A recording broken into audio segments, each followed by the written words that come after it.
la crise dans l'Est de la République démocratique du Congo.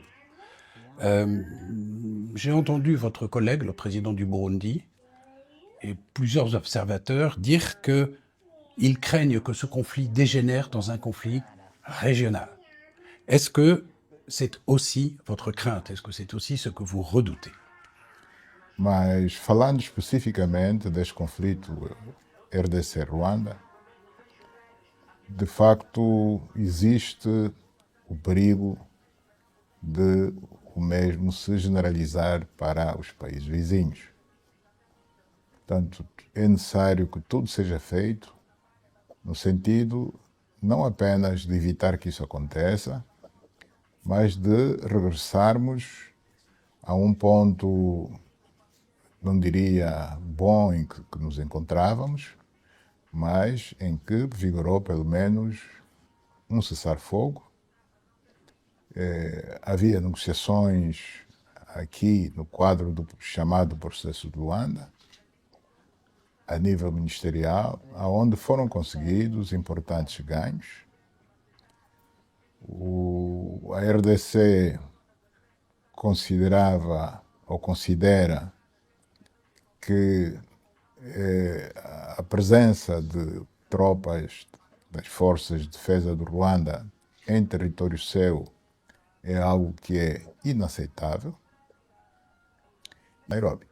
Alors, Monsieur le Président, si vous demandez donc qu'il y ait un retrait des troupes du Rwanda, mais si les troupes du Rwanda ne se retirent pas, est-ce que vous seriez favorable à ce qu'il y ait des sanctions, puisque la République démocratique du Congo demande des sanctions contre le Rwanda?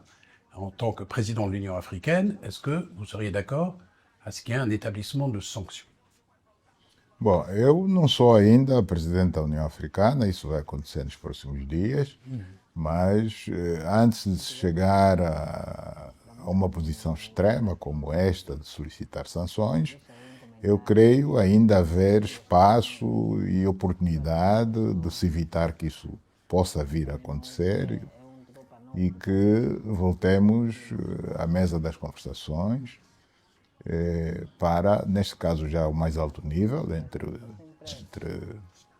os chefes de Estado dos dois países, para a conclusão, podemos assim dizer, do acordo de paz de Luanda.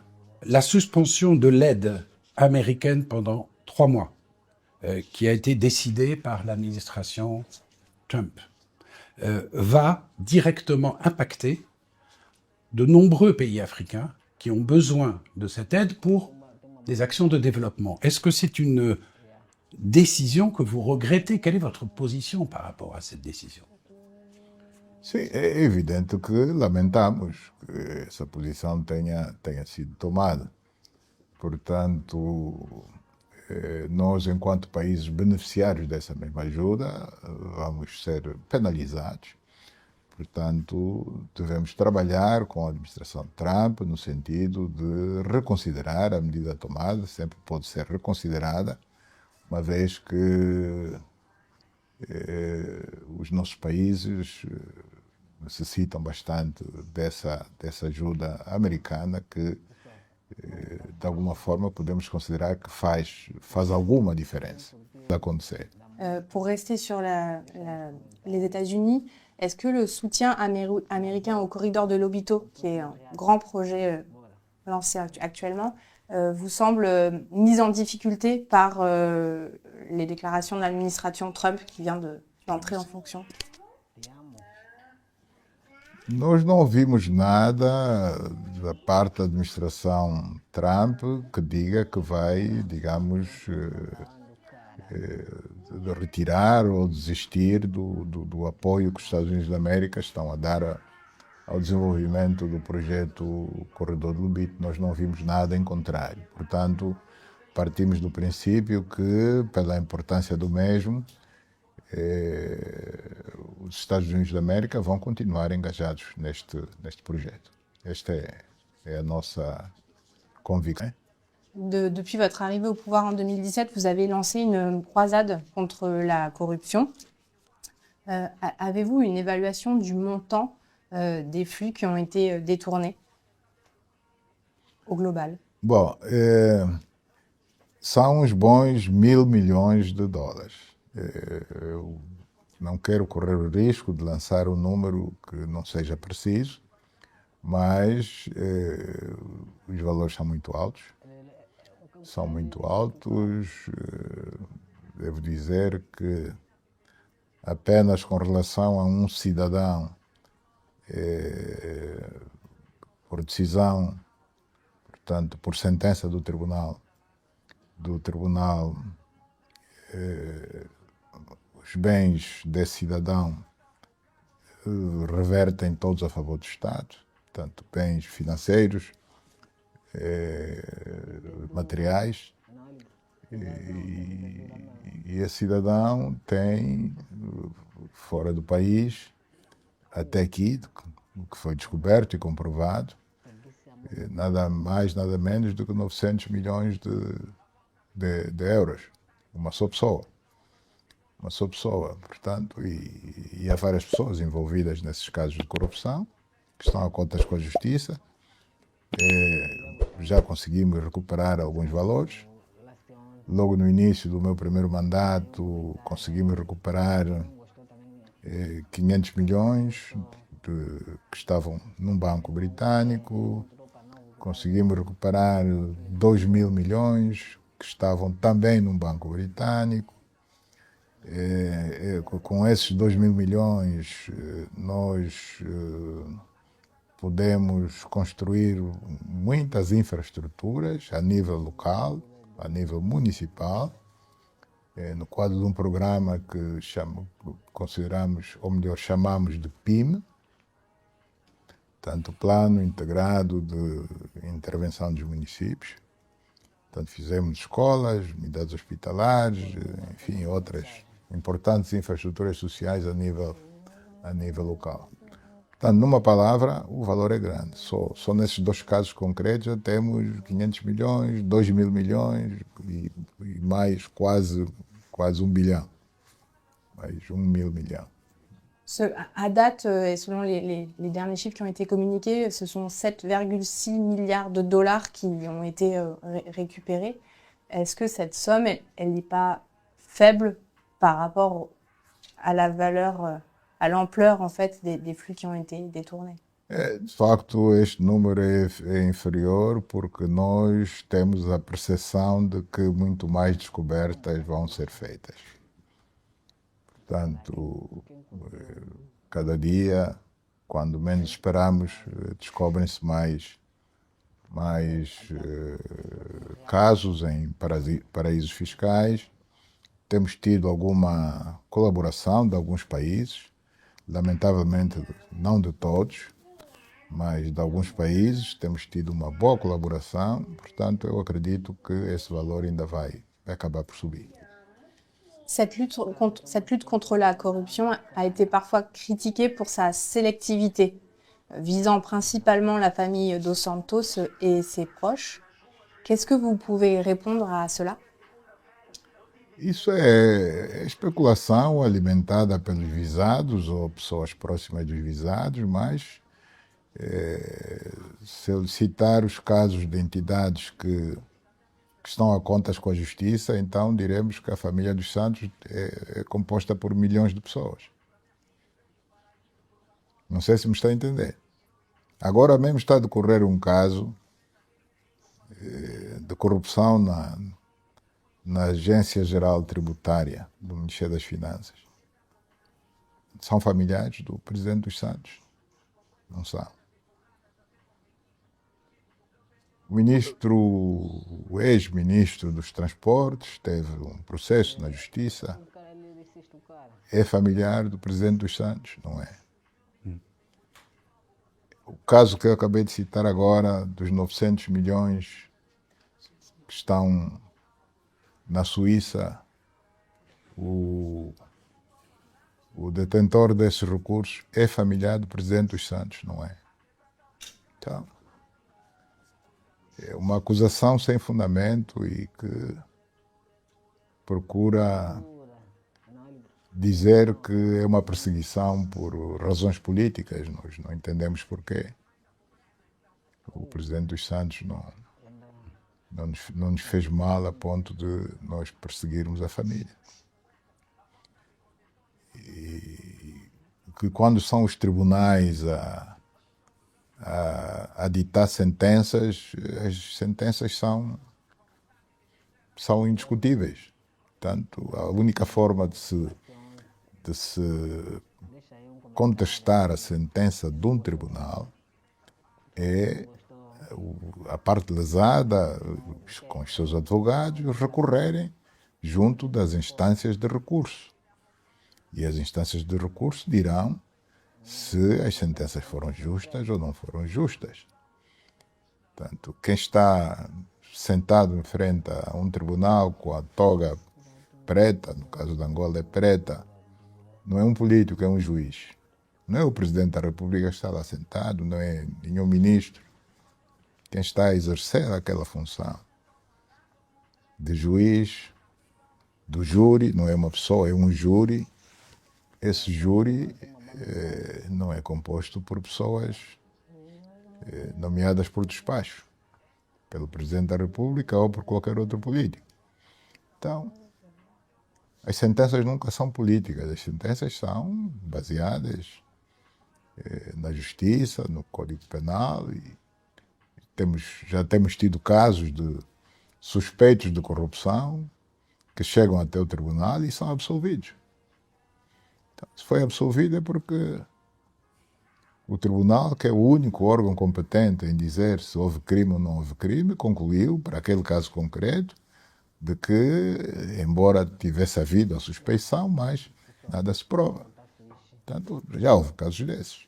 Vous avez récemment gracié le fils de votre prédécesseur, José Filomeno dos Santos.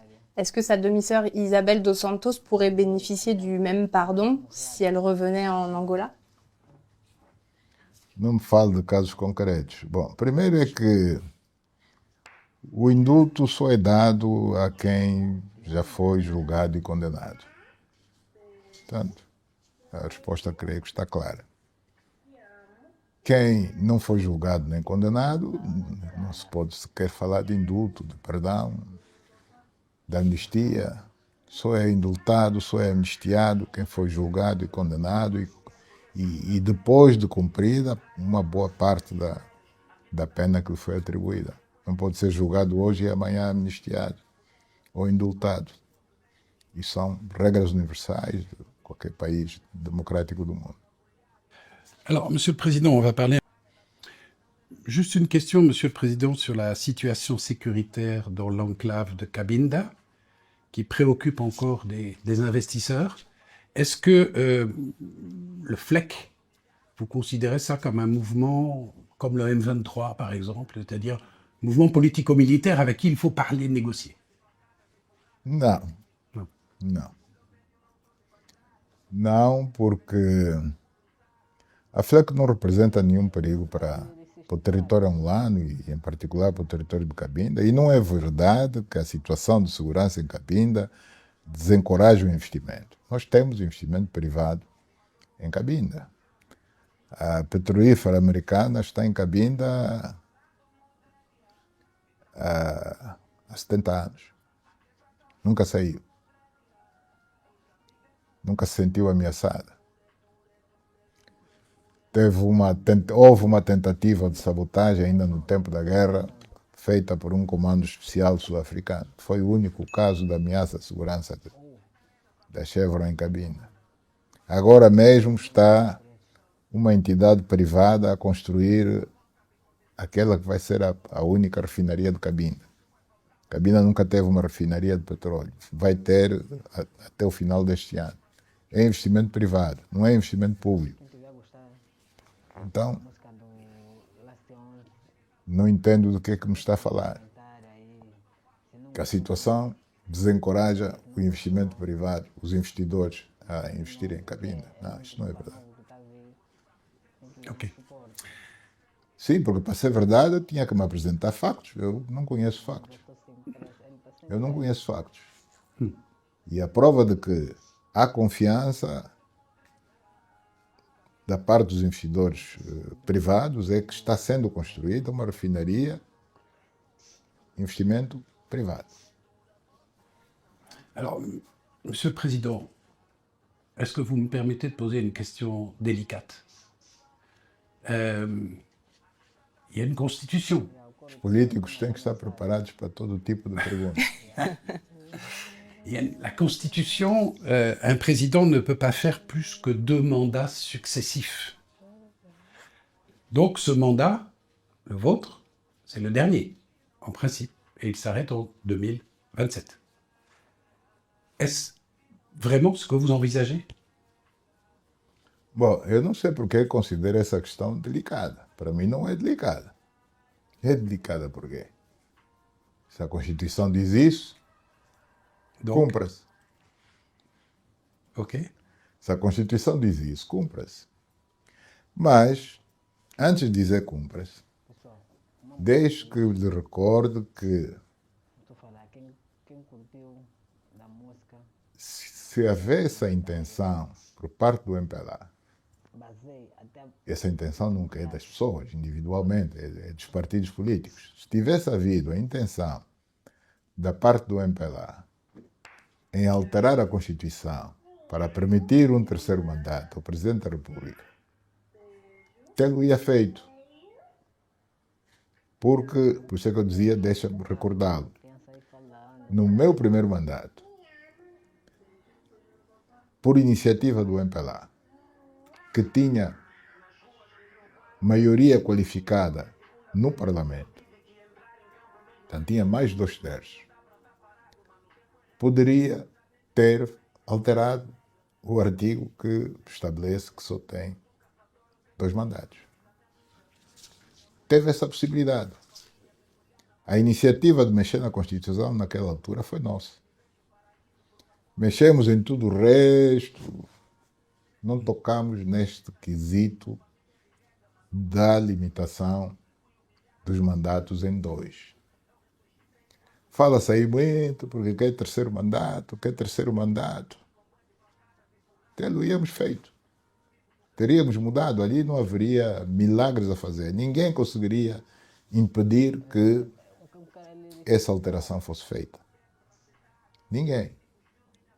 Porque o MPLA, naquela altura, tinha a maioria qualificada de 2/3 no Parlamento. Portanto, tinha, como se costuma dizer na gíria, tinha a faca e o queijo na mão.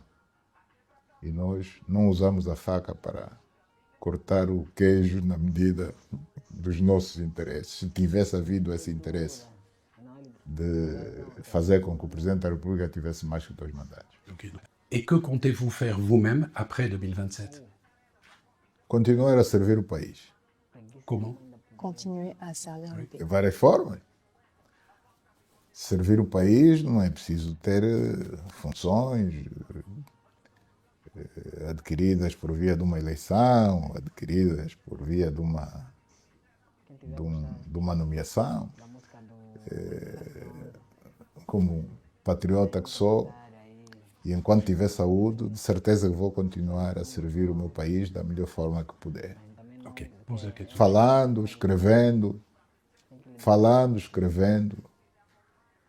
estarei a contribuir para o engrandecimento do meu país.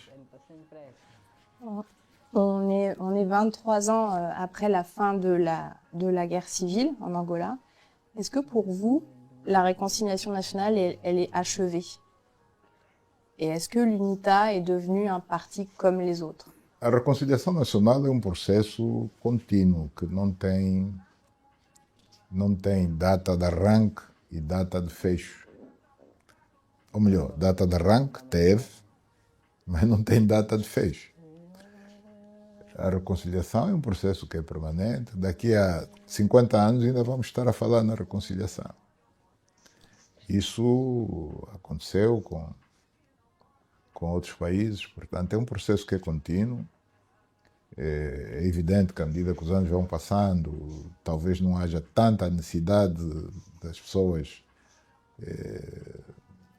falarem em reconciliação, mas ela, mesmo subtilmente, sem as pessoas darem conta, vai continuar a acontecer. E Angola não tem razões de queixa com relação a esse nosso processo. Não tem grandes razões de queixa com relação a este nosso processo de reconciliação, sobretudo pelo facto de, em 23 anos, o país não ter voltado às armas. O país não voltou à guerra. Nem tudo foi uma perfeição nesses 23 anos, mas o simples facto do país não ter voltado às armas já é razão suficiente para nos darmos por felizes, porque também não há sociedades onde não haja, às vezes, a necessidade de alguém falar mais alto, de alguém dizer você está errado. Todas as sociedades têm coisas, algum tem sempre algo a apontar o outro, não é? Mas desde que isso não leve a extremos, sobretudo ao retomar das armas, temos que nos sentir felizes por isso. Alors, vous avez, Monsieur le Président, présenté des excuses officielles de l'État pour les victimes de la répression de la tentative de putsch de Nito Alves en 1977. Est-ce que c'est suffisant pour régler les comptes, solder les comptes du passé? Jean-François Soudan, o pedido de desculpas não foi apenas e concretamente com relação ao 27 de maio. Portanto, a minha declaração é pública, escrita e voz e imagem. Portanto, eu pedi desculpas e o perdão dos angolanos pelas vítimas de todos os conflitos que se abateram sobre a nossa terra, o nosso povo, desde a proclamação da nossa independência. E é óbvio que, entre esses conflitos, um dos que mais visibilidade teve foi, sem sombra de dúvidas, o 27 de maio, mas não só.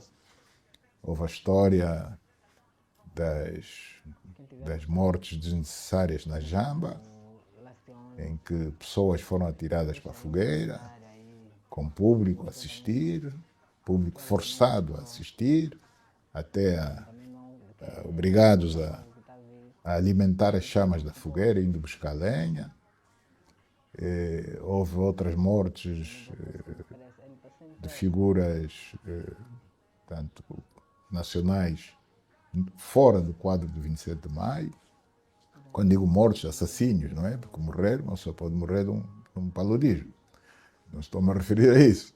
Estou-me a referir a assassinatos políticos, com pendor político de figuras como Tito Xingun, João Wilson dos Santos, para citar apenas esses. Portanto, é com relação a tudo isso que eu entendi que devíamos pôr uma pedra por cima disso e começar uma nova página. A estes conflitos está ligada a necessidade de o Estado, que é a única entidade que tem essa capacidade, evidentemente que com a colaboração da sociedade civil, porque sem ela também o Estado não pode fazer tudo, encontrar-se, portanto, fazer um investimento no sentido de se localizar os restos mortais dessas mesmas vítimas dos tais diferentes conflitos. Isso leva tempo, mas está sendo feito. Começou a ser feito e está sendo feito. Já houve alguns casos de sucesso, em que o DNA das ossadas coincide com o DNA dos familiares mais diretos. Esses restos mortais, essas ossadas foram entregues às famílias, realizaram-se funerais condignos, as famílias sentiram-se aliviadas, só que o número é tão grande que o Estado não pode parar. Portanto, esse trabalho da Civicop, que é a comissão que foi constituída para tratar deste assunto, tem que ter continuidade e está a continuar a trabalhar. das informações que tenho, creio que muito brevemente mais ossadas serão entregues a familiares de algumas das vítimas. Beaucoup de nos lecteurs ont oublié, ou ne vous connaissent pas très bien, et ils ont oublié que vous êtes aussi un militaire, vous êtes aussi un général. Vous avez combattu donc au Cabinda contre l'armée zaïroise, les phases de Mobutu, et vous avez aussi, je crois, combattu dans les années 1980 dans le centre de l'Angola, cette fois-ci contre l'UNITA, c'est ça? Sim, o combate contra a UNITA foi permanente até 2002. Portanto, eu era militar na altura, tive um período, um interregno de 4 anos em que estive na cidade de Moscou, numa academia militar, a me formar militarmente, mas regressado de lá, fui enviado para a Frente Centro, no posto de comando da Frente Centro, onde fiquei pouco tempo e rapidamente chamado para exercer as funções de governador da província de Mochico, continuando a ser militar, obviamente, mas eu desempenhava a função de governador. Bom, e a partir daí fui sendo puxado, digamos, para funções mais políticas do que propriamente, digamos, operacionais. Portanto, fiquei 3 anos no Mochico como governador, 3 anos em Benguela também como governador. Voltei de novo para a direção das Forças Armadas, das FAPLA, onde assumi a função de chefe da direção política nacional das FAPLA. Portanto, digamos que era o braço político do Exército, onde também fiquei pouco tempo, fui imediatamente puxado para a direção do partido e aí, tanto como secretário para a informação primeiro, depois secretário-geral do partido, primeiro vice-presidente da Assembleia Nacional. Bom, a minha vida esteve sempre repartida entre funções militares, funções políticas. Mais vous vous considérez toujours comme un militaire? Parce qu'on dit que quand on porte une fois l'uniforme, on le porte pour la vie. Sim, com certeza que somos. Com certeza que me considero. Militaire. Bom, é verdade que ainda fui ministro da Defesa durante 3 anos. Essa foi a minha última função antes de concorrer a Presidente da República. Monsieur le Président, ça va être la dernière question. Vous allez être le premier chef d'État angolais à présider l'Union africaine, puisque même à l'époque de l'organisation de l'unité africaine, il n'y a pas eu de président angolais. Pour vous, c'est un motif de fierté, je pense, et aussi un motif d'interrogation. Est-ce que vous serez le président qui a réussi à redonner efficacité et crédibilité à l'Union africaine? Le challenge était énorme. Não se pode chegar a essa conclusão quando eu nem sequer ainda assumi, não é? Portanto, esta análise, esse julgamento, podemos assim dizer, positivo ou negativo, só deve ser feito daqui a um ano, quando eu deixar de ser presidente temporário da União Africana. Portanto, eu acho que é cedo. Que constitui para mim um motivo de orgulho, obviamente que sim, que constitui, mas a presidência da República dos países tem dessas coisas.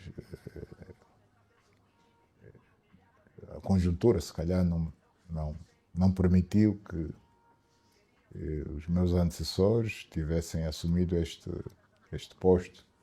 O presidente Agostinho Neto esteve pouco tempo, lamentavelmente faleceu muito cedo. O presidente José Eduardo dos Santos teve que, ao longo de muitos anos, enfrentar a agressão externa a Angola, portanto, a agressão sul-africana e mesmo o conflito interno com a UNITA. Portanto, não podemos dizer que eu sou melhor que os outros, por isso, não. Eles fizeram a parte deles, cada um, na época em que desempenharam as funções do Presidente da República. E, portanto, isso não é para se comparar, porque que só hoje é que Angola assume. Bom, algum dia tinha que ser, calhou, que vai ser agora durante o meu mandato de Presidente da República de Angola. E vamos procurar fazer o nosso melhor, não por Angola só, mas sobretudo pelo continente. Merci beaucoup, Monsieur le Président, pour cet entretien. Merci. Muito obrigado.